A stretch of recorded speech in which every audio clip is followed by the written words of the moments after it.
There we go. Has it gone live? I was all organised this week and had it all ready to go, and now it's not actually going live. Is it not going live? Oh, do you not have permission to live stream? Well, that's nice. Okay, we'll leave that then. Right, so before I start with the 5 pieces of content that I think every website, well, service business website needs, I wanted to start with an analogy, because I do like analogies, and I think they really help everybody understand things better. So I want to, I often say that your website is a tool, but it's the content that's the fuel. And so on that theme, your website is like a car, and if it isn't performing and it isn't showing up and giving you that visibility that you want, then it's like the car has no fuel. It's sat on the drive, it's doing nothing, it's looking pretty, it's great, everybody can admire it as they walk past, but actually it's not any good to you if you can't take it out and go and do stuff. So it's very much the same with your website. You know, people can get hung up on which platform they're on and so forth, but it's so much about the content, the messaging, the way you structure your website. There's lots of elements to SEO, and while it's complex, it's also quite logical. So there's a process to go through. And so, like the car analogy, you need to be fueling that website with the right bits and pieces. So I wanted to share, because I've been talking about kind of content all week, and I wanted to sort of share the 5 types of content I think you need, and also some sort of additional ones that might be helpful. So obviously you need to have a homepage, but that might not be the page that somebody comes in on your website. But your homepage would be very much an intro to you. You want to make it clear from the word go who you're targeting, what you do, and maybe the benefit, because you've got that chance to hook them in. You haven't got very long. So assuming that they're hooked in from the initial headline or whatever, and the rest of the page needs to give a clear outline of what you offer, perhaps a way to capture their email address, and a little bit about you, especially as personal brands. I see so many websites where people don't have a photo of them anywhere on the site, let alone on the homepage. But your homepage obviously is that entry point to engage. And then the second page is definitely, you know, an about page. And to make it engaging, to make it, to give your background of your professional, why you say you can do what you say you can do, but also to engage and build up that human element. You know, give a little bit away about who you are out of work. Maybe give a bit about your mission, why you're doing what you're doing, because, you know, people buy people. I say this all the time, but it's so true. And Ali's smiling because she's sick of me saying it. But it's just so true. So if you can give away a little bit about you, you don't have to plaster it everywhere, but just a little bit, that goes a long way. So that would be my second piece of content that you must have. Then we need to get down to business. So whether you want to call it a landing page, a service page, an offer page, I like to call it a money page.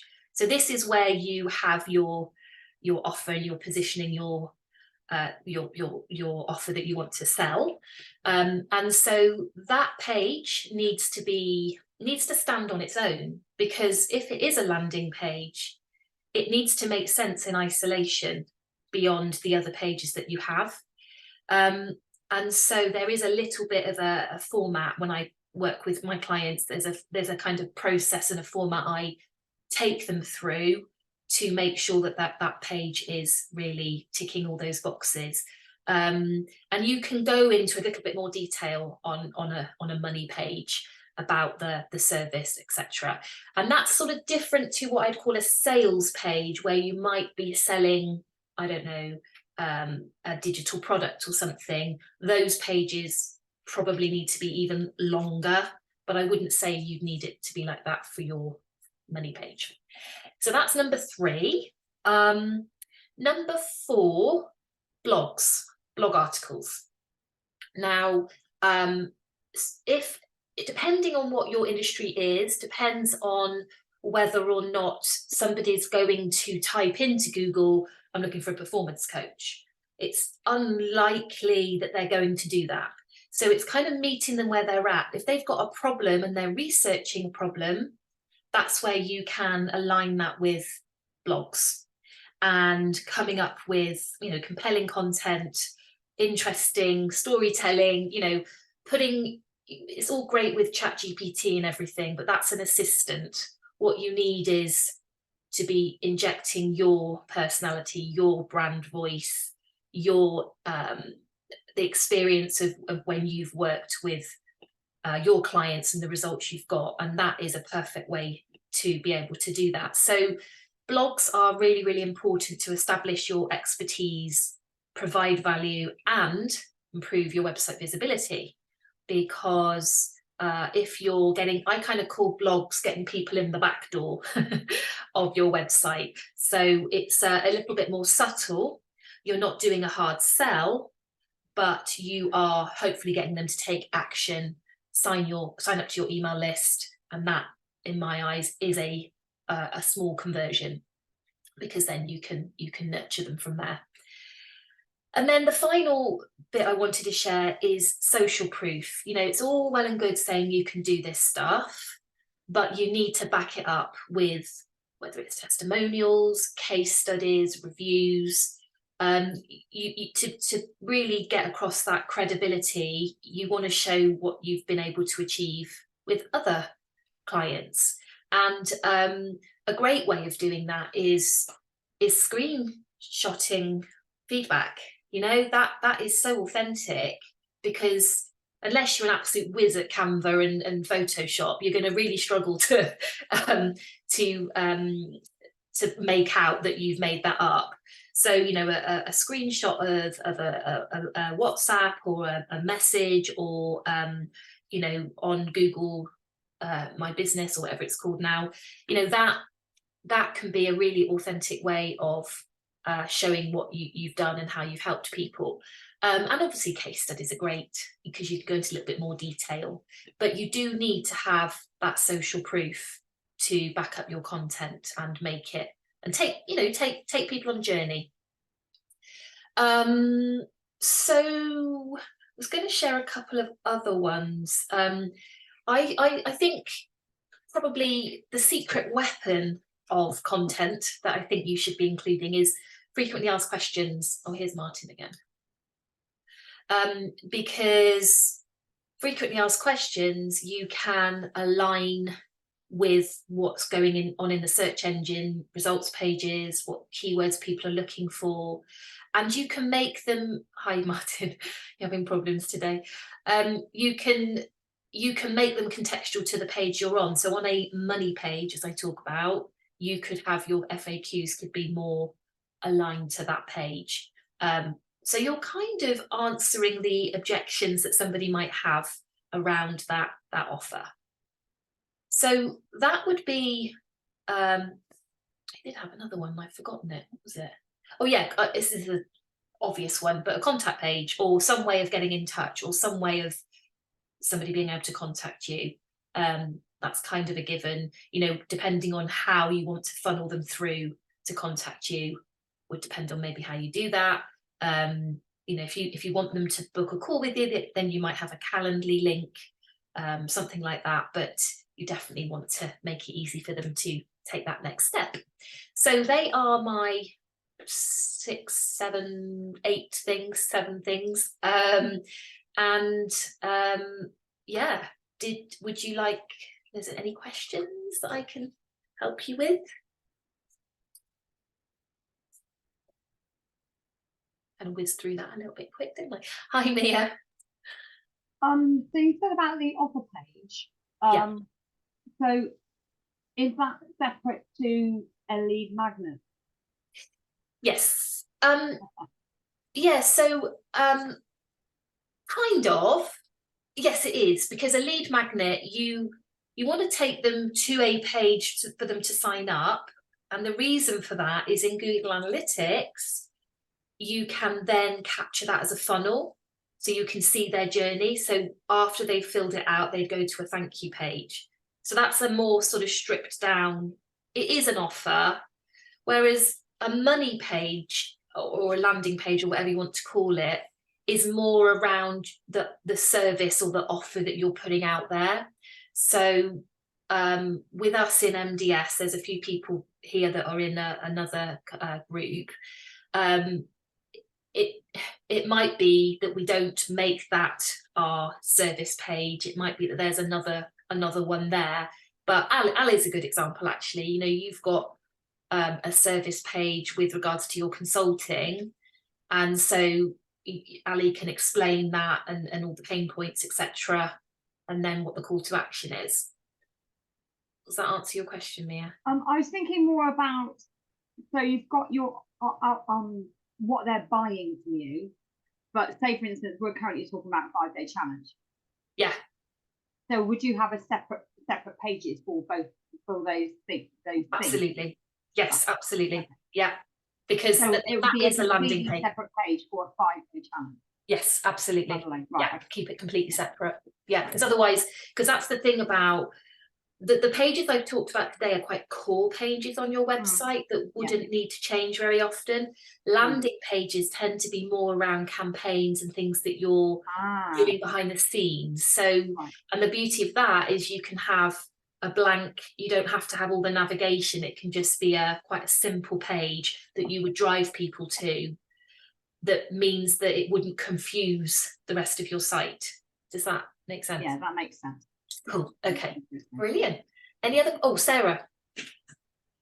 Kind of following on a little bit from what Mia was saying. So, what you're saying is, and actually I have 2 questions. You're saying landing pages effectively where you could have a download of something where they could effectively, you can direct, so you could be anywhere on the internet, Facebook ad or whatever, and you're then directing them to a specific page that you're wanting. You've got a campaign that's running, whether it's a lead magnet, a download of some description that's your lead. Is that what you're effectively saying is what a landing page is? So it can be kind of all of those things. I guess with, say for example, we'll go back to Ali's consulting example. If Ali's got a main full page around her consulting for food businesses, and then she knew she was going to the cheese festival, which she went to recently to be a top taster or whatever it was. If Ali wanted to, they call us judges. Oh, I've been calling her Grommet. I do love cheese and I love tasting it, but we're called cheese judges. Cheese judging. Okay, right. So if Ali wanted to take advantage of that opportunity and take her core page, duplicate it, and maybe put a bit of more of a cheese spin on it, or more aligned to the audience she's going to, that's the beauty of a landing page. But that would be hidden. That wouldn't be. Do you see? It's not linked to your navigation. Yeah. Some lead magnet pages could actually be on your navigation as well as being a landing page that you direct people to. Would that be accurate? So the next question I have is, you refer to the money page, which is obviously your offer, and I understand that. But what is the distinction between a service page and a money page? Because to me, your service is effectively what you're offering. So I don't understand what the difference would be between the two. So in my world, there is no difference. I just call it a money page because it's more transactional. So unlike when it comes to SEO, there's intent behind a keyword, behind what somebody's looking for. And certain keywords have certain intent. So if it was a long tail keyword that was a question, that would be seen more as informational, in which case that would be a blog. Whereas a money page would be a keyword that it has more transactional features, in that somebody is looking for a specialist to help them. So I just call it a money page because So I've had a bit of a situation, and that kind of is kind of all linked to that. Is on mine, the tool is telling me that because it's referring to an online course, which to me is transactional, but it's seeing the phrase online course as informational, not transactional, despite the fact I'm selling an online course. It doesn't like it as being in the URL. So that's where I think it's quite interesting. So I don't know whether you've got any thoughts on that. I mean, without looking at the keywords, and it would be difficult because that's probably quite advanced to where we are today. But the understanding of the intent is important, and that's kind of why I call it a money page, because it just helps people understand it a bit more. Yeah. Okay, brilliant. Any other questions? Oh, got something in the chat. Well I done. just put my website link in because you said like Ali's, and so I thought, well, I might as well just put it in there. So Yeah, that if you want to brilliant. have a look, you can have a look. Absolutely. Yes, Mia, yes. I want to understand why like a campaign isn't visible on a website rather than being hidden and then you're driving it there. Because to me, surely if somebody's visiting your website in general, you'd also want them to see your current campaign. Absolutely. Yeah, no, absolutely. I totally agree. But if you were driving traffic from, say, Google Ads or something to a campaign page, that was nothing that you didn't want to have, it was a specific type, ideal customer type, then you might want to keep it hidden. But yeah, if you're doing a 5-day challenge, plaster it everywhere, but then take it down after, because it would be confusing because you're not running the challenge anymore. But then you don't need to delete the page, you can reuse it next time. Yeah, that makes sense. Yeah, okay. Excellent. Any other questions around, doesn't have to be around content, any other questions around SEO or websites, or, I mean, hopefully that was helpful. I've got one, Natalie, just on blogs. So I just haven't got to blogs yet, and I'm hearing more and more that that's a big contribution to. So I do some articles on LinkedIn, and I guess I do have content. I have a lot of content going on LinkedIn. What is my question? I haven't set up a whole blog page.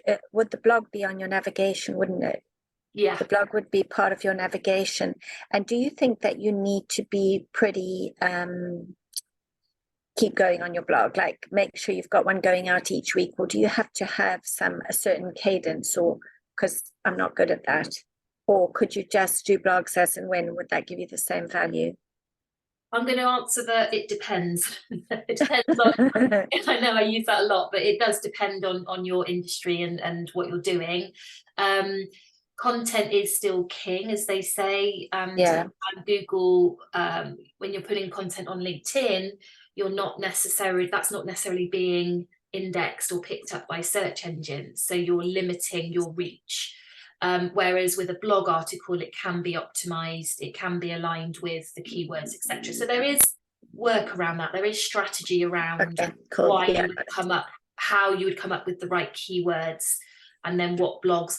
But when it comes to blogs, as much as quantity, yes, is quite important, but quality of blogs is more important. So you could have, so I don't know, 20 blogs, and then the following year you might go back to a blog and re-update it, look at the keywords, repurpose it. You don't have to be churning out for the sake of it. It should be for the human. It should be for answering the question rather than just for the algorithm and for the sake of it. And then just another question on that, in terms of, because my website SEOs, I think, is like dreadful. Kajabi is dreadful, and I have not got into SEO. So hopefully I'm going to get there. But because of that, if I did blogs, then am I right in saying, because my LinkedIn comes up straight away. LinkedIn like really puts me at the top of the page if you're looking for me. So would my blogs then make any difference? Well, so your website should be optimized for your name and your brand name anyway. That should be coming up anyway. That's quite basic SEO.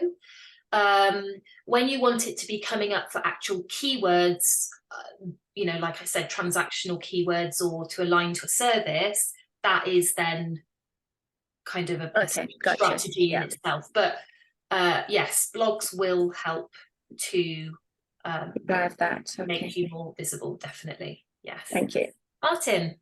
Well, you've sparked a question in me, and the website should be optimized for me and my brand and all that sort of stuff. What happens if you happen to have a name that's exactly the same as someone who is extremely prevalent in the social media arena, and has a profile which is way beyond anything that I could imagine? And every time me, Yeah. you see them. So are you talking about on social media that they are well known, or on search engine results pages? Well, they're well known politically.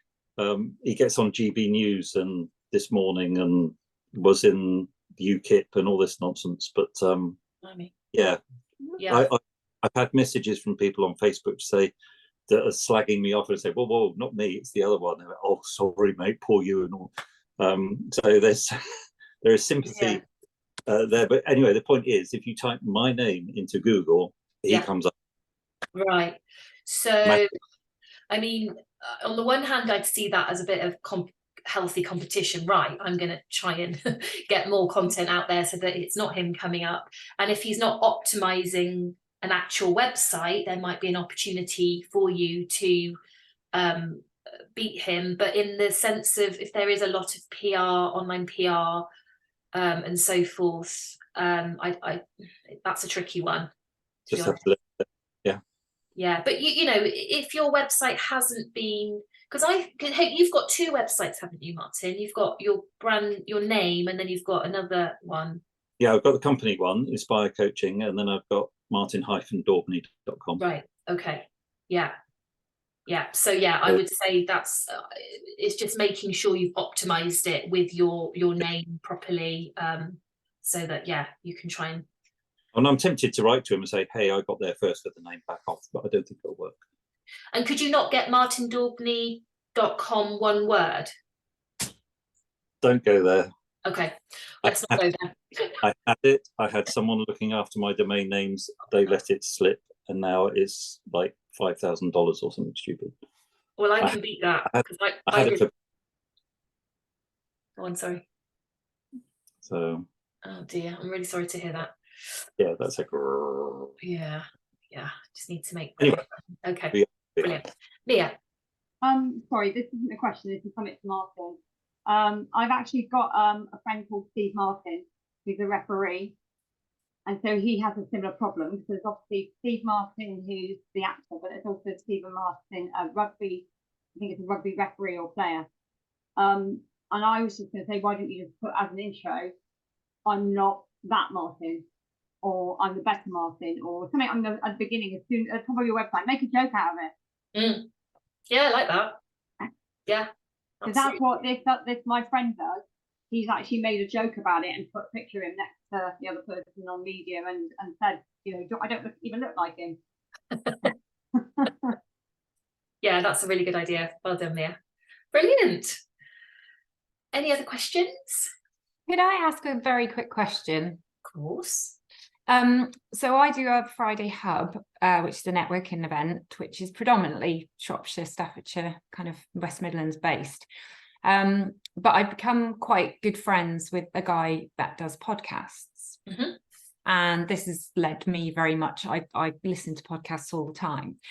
Now, obviously, they're quite different to blogs.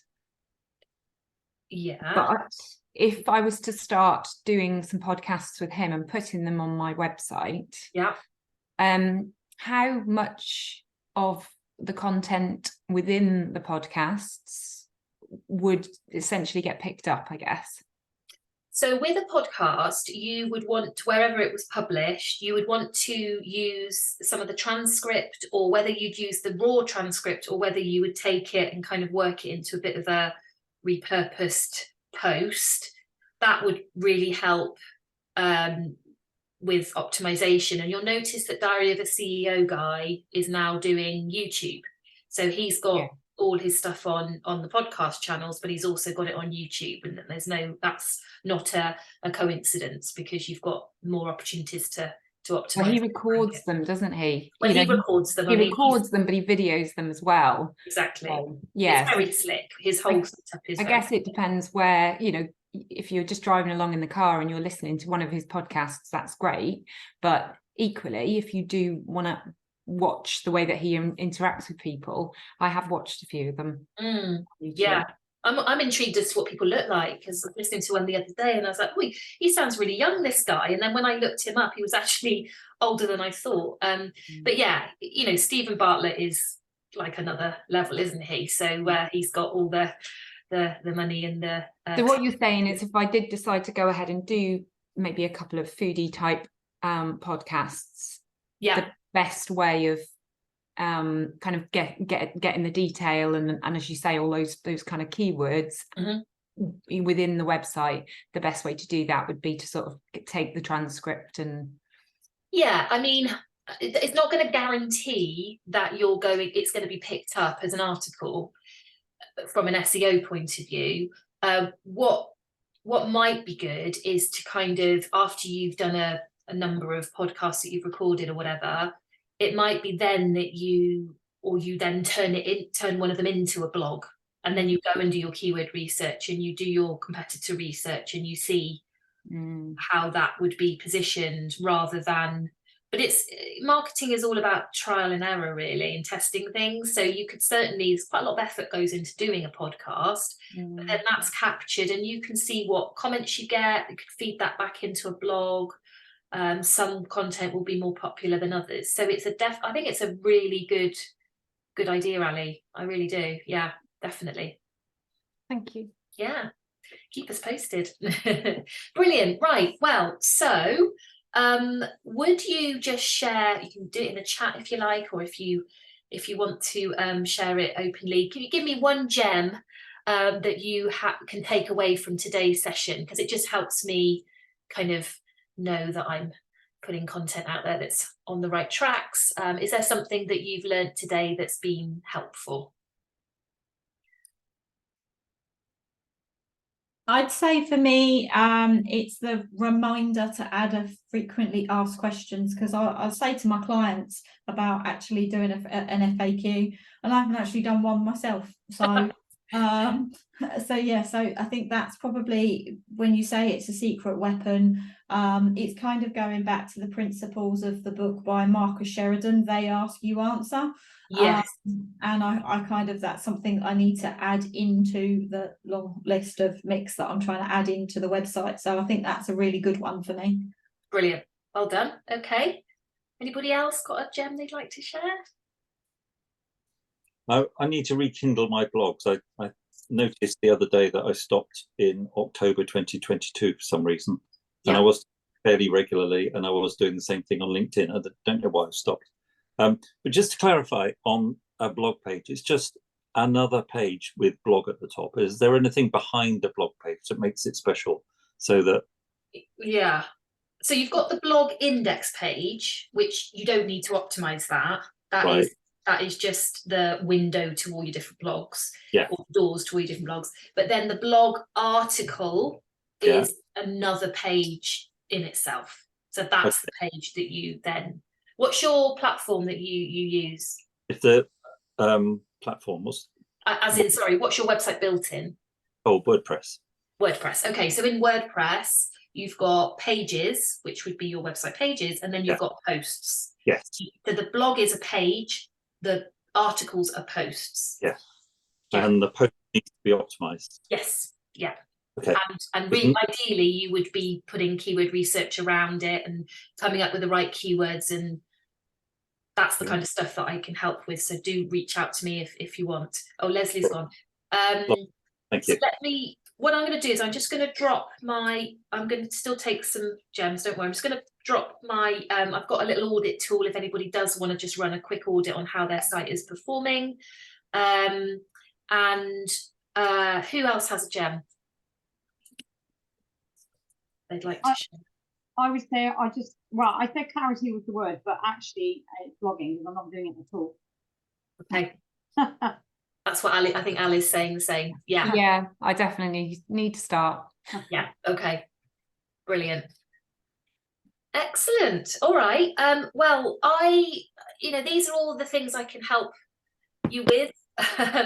If you want to understand more about keywords, or you want to understand more about blogs, or you want to learn about the tools that you would need to help you, I've got a demo of a tool that I use that Sarah's using and absolutely fallen in love with, and you're very welcome to book a strategy call with me, where I could go into a little bit more detail about your website challenges, and it's a practical session where I can give you some tips, etc. And I usually, if you do book that, I usually ask that you do run the tool first, because it just means then that it just makes our chat more enriched, really, as we've got some actual data.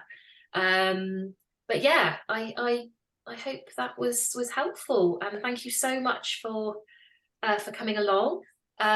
If you feel like letting others know that you enjoyed it today in social media, then I won't be offended. But really lovely to see you, and hope to see you again. Thank you, Cool. Natalie. Thank you. Thank you. No problem. Thanks. Take Nice care. to meet you Bye-bye. all. Okay, nice to meet Bye. you. Bye-bye. Bye. Bye. Bye.